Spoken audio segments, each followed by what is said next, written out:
नमस्ते।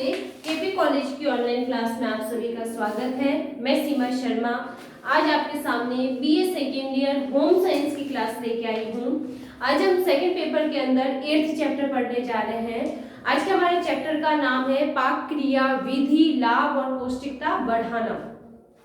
सबसे पहले तो पाक क्रिया क्या होती है ये जान लेते हैं। पाक क्रिया का मतलब होता है भोजन पकाने की प्रक्रिया, यानी कि जब हम भोजन पका रहे हैं, भोजन बनाया जाता है तो उसको कहा जाता है पाक क्रिया।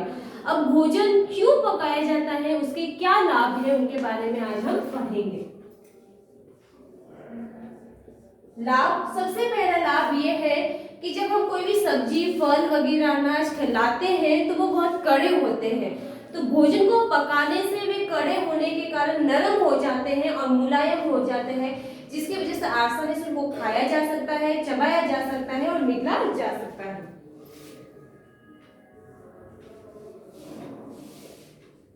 यानी कि कड़े पदार्थ नरम बनते हैं। दूसरा है भोज्य पदार्थों को पकाने पर उसके स्वाद और सुगंध में परिवर्तन आ जाता है। जैसे कि अच्छी क्वालिटी के कोई चावल है तो उनको पकाने पर उनकी जो सुगंध है और दुगनी हो जाती है।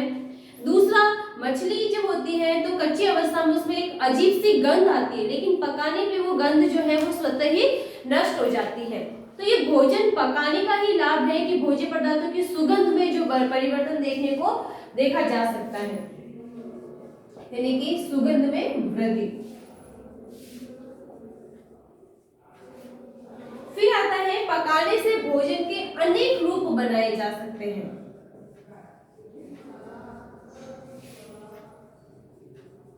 अनेक रूप बनाना यानी कि आटे की पूड़ी बनाई जा सकती है, आटे की रोटी बनाई जा सकती है, आटे से कई तरह के बिस्किट वगैरह है, खारी टोस्ट वगैरह है, कई तरह की चीजें जो है वो बनाई जा सकती है।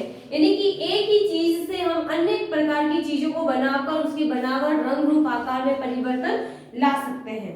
भोजन को पकाने के दौरान उसमें उपस्थित कई तरह के सूक्ष्म जीव हैं, बैक्टीरिया हैं, तो वो नष्ट हो जाते हैं, यानी कि हानिकारक पदार्थों का निष्कासन होता है।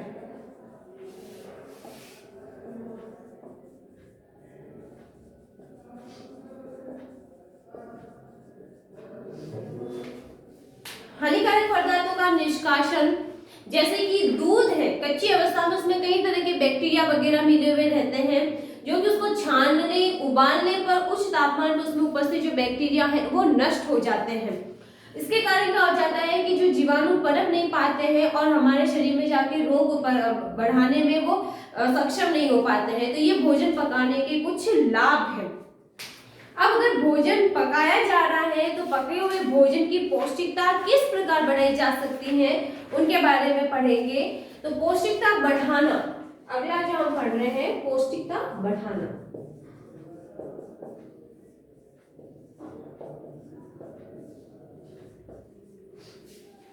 सबसे पहले तो जैसे साग सब्जी वगैरह हम जो भी खरीद रहे हैं, फल वगैरह, वो उनका उपयोग ताजा ही करना चाहिए, यानी कि बासी सड़े गले जो भोज्य पदार्थ है वो नहीं खरीदने चाहिए।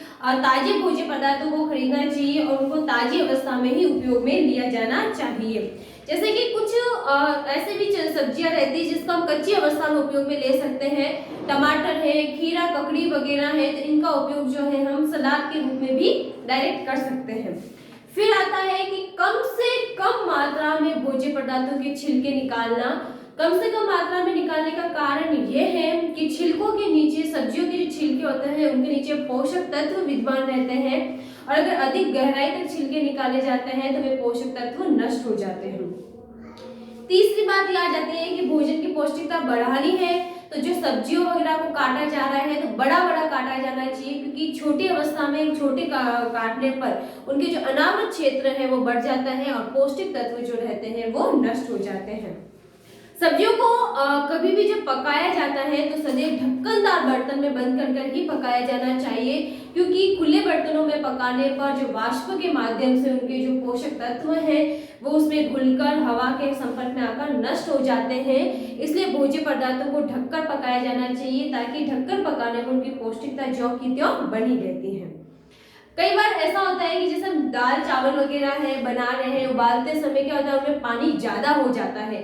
तो ऐसे अवस्था में दाल चावल का जो पानी है वो फेंकना नहीं चाहिए। चावल के पानी का दूसरी चीज में उपयोग किया जा सकता है।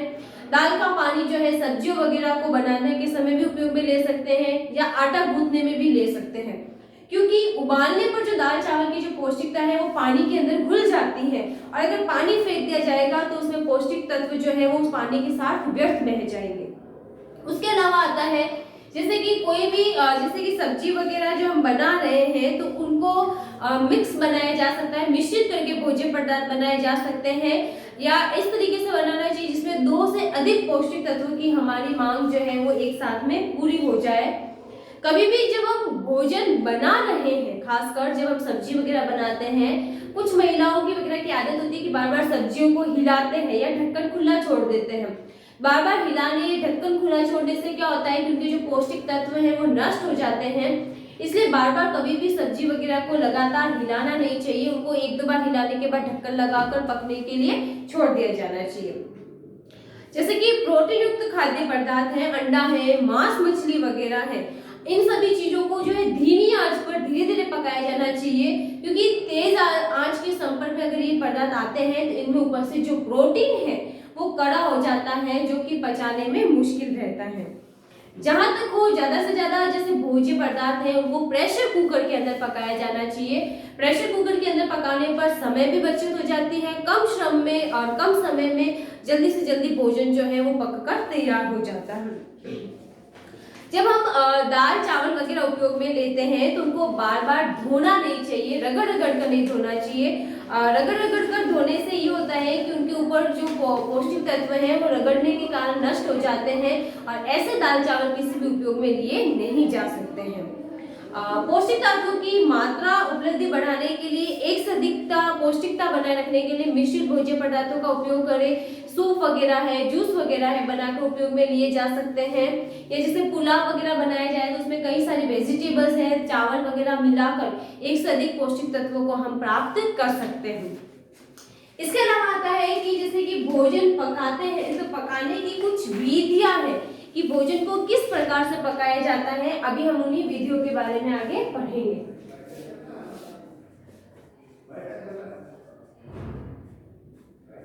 विधि है, सबसे पहली विधि जो आती है वो है नमी द्वारा पकाना।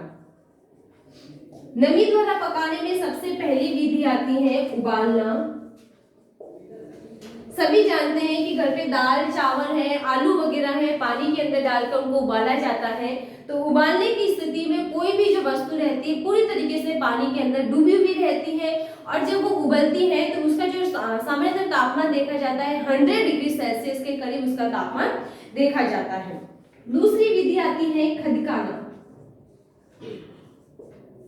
खदकाना का मतलब होता है जिसमें कोई भी वस्तु जो होती है जब पकाई जाती है, कोई भोज्य पदार्थ जैसे कि कड़ी है, खीर है, तो ऐसी अवस्था में उनको बार बार हिलाया जाता है, धीमी आंच पर पकाया जाता है। साथ ही पकाने के समय जो उनके बुलबुले होते हैं वो सतह पर आने से पहले ही फूट जाते हैं, तो ये खदकाना विधि रहती है। इसके अंदर कड़ी और जो खीर है वो बनाई जाती है। दूसरा आता है भाप के द्वारा पकाना।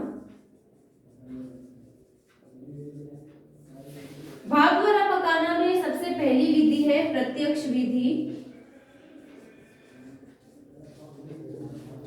प्रत्यक्ष विधि, इसमें भगोने में पानी गर्म करते हैं और पानी उबलने लगता है। जब पानी उबलने लगता है तो उसके ऊपर कोई भी जालीदार बर्तन डाल दिया जाता है और उसके ऊपर कोई बर्तन रखकर उसमें भोज्य पदार्थ वगैरह पकाए जाते हैं। जैसे कि इडली वगैरह है, खमन वगैरह है, वो इसी विधि के माध्यम से पकाए जाते हैं।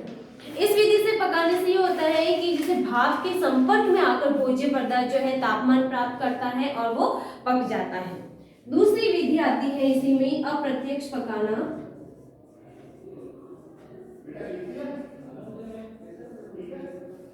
अप्रत्यक्ष विधि में ये होता है इसमें सामग्री को चारों ओर से बंद बर्तन के अंदर डाला जाता है और जैसे कि उसमें डालकर जल में रख देते हैं और उसको पकने के लिए छोड़ दिया जाता है। अब जब भगोने के ऊपर ढक्कन रखा जाता है और ढक्कन रखने से ऐसा होता है कि जो भाप है अंदर ही रह जाती है और बंद बर्तन के अंदर जो भोज्य पदार्थ है वो तापमान प्राप्त करके पक जाता है।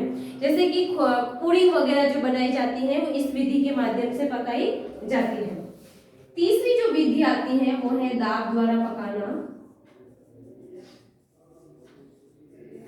दाब द्वारा पकाने में विधि में ये रहता है कि वायुमंडलीय दाब से भी अधिक दाब पर भोज्य पदार्थों को पकाया जाता है। इसमें जो पानी का तापमान रहता है करीबन 100 डिग्री के करीब उसका तापमान रखा जाता है। वाष्प जो रहती है वो बर्तन के अंदर से बाहर नहीं निकल पाती है और इसकी वजह से भोज्य पदार्थ जो होता है 10 से 12 मिनट के अंदर ही पककर तैयार हो जाता है। जैसे कि चावल वगैरह पकाने हैं तो बंद बर्तन के अंदर डालकर, जैसे प्रेशर कुकर के अंदर डालकर उसमें पकाया जाता है। एक साथ एक से अधिक 2 या 3 भोज्य पदार्थ भी इसमें पकाए जा सकते हैं। तीसरी अगली जो विधि आती है, चौथी जो हमारे पास है वो है गर्म वायु द्वारा पकाना। गर्म वायु द्वारा पकाना में आ जाता है भुनना, जिसमें शकरकंद वगैरह जो देखा होगा, भुट्टा वगैरह देखा होगा, उसमें सीधा जो रहता है तेज आंच पर डालकर उसको पका दिया जाता है। तो ये जो होता है सीधा भोज्य पदार्थ जो होता है आंच के संपर्क में आता है और पकता है। उसके बाद दूसरा आ जाता है अप्रत्यक्ष भुनना। अप्रत्यक्ष भुनना का मतलब होता है कि भोज्य पदार्थ सीधा आंच के संपर्क में ना आकर उसके बीच में कोई माध्यम रखा जाता है और उसी माध्यम के से वो ताप ग्रहण करके पकता है। जैसे कि तवे के ऊपर रोटी रखकर पकाना या फिर जैसे कि गर्म रेत के अंदर मूंगफली वगैरह को पकाया जाता है। तीसरी जो विधि है इसी के अंदर वो आती है बेकिंग। बेकिंग सभी जानते हैं, जिसके माध्यम से केक वगैरह बनाया जाता है, जिसमें एक ओवन रहता है, ओवन का तापमान निश्चित कर लिया जाता है और उसी के अंदर भोज्य पदार्थ को रखकर पकाया जाता है। अगली जो लास्ट विधि है हमारे पास में वो 5th है चिकनाई के द्वारा।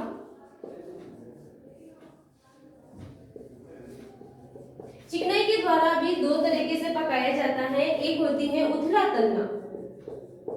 उथला तलने की विधि में ये होता है कि भोज्य पदार्थ के ऊपर हल्का हल्का तेल या घी लगाकर उसको सेका जाता है और पकाया जाता है। जैसे कि पूरी वगैरह, पराठा वगैरह जो बनाया जाता है, पराठा बनाते समय या डोसा वगैरह बनाते समय हल्का सा तेल लगाकर उसको पका दिया जाता है, वो इस विधि के अंदर आता है। दूसरी आती है गहरी तलना। गहरी तलने में होता है एक गहरा बर्तन लिया जाता है, उसमें तेल की मात्रा अधिक रखी जाती है। इतनी तेल की मात्रा रहती है कि कोई भी भोज्य पदार्थ जो है पूरी तरीके से तेल के अंदर डूबा रहता है और वो पकता है।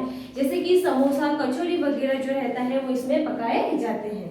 इसी के अंदर एक तीसरी विधि और है, वो है सॉर्टिंग। सॉर्टिंग विधि जो रहती है इसमें भोज्य पदार्थ को बहुत ही कम या घी या तेल के अंदर पकाया जाता है और इसमें थोड़ा सा पानी भी उस भोज्य पदार्थ को पकाने के लिए मिलाया जाता है, ताकि जब तक वो भोज्य पदार्थ सारा घी या तेल सोख नहीं लेता है तब तक उस भोज्य पदार्थ को उस पर बार बार पकाया जाता है। ये जो कुछ विधियां है जो हमने पढ़ी भोज्य पदार्थों को अलग अलग तरीके से पकाने की, आज का हमारा जो चैप्टर है उसमें हमने भोज्य पदार्थ को पकाने के लाभ, पौष्टिकता बढ़ाने वाली विधियां और पौष्टिकता बनाए रखने के जो तरीके हैं उनके बारे में पढ़ा। आगे की क्लास में हम पढ़ेंगे पौष्टिकता बढ़ाने के लिए कुछ और तरीके भी अपनाए जाते हैं उनके बारे में। तब तक के लिए सभी को गुड बाय।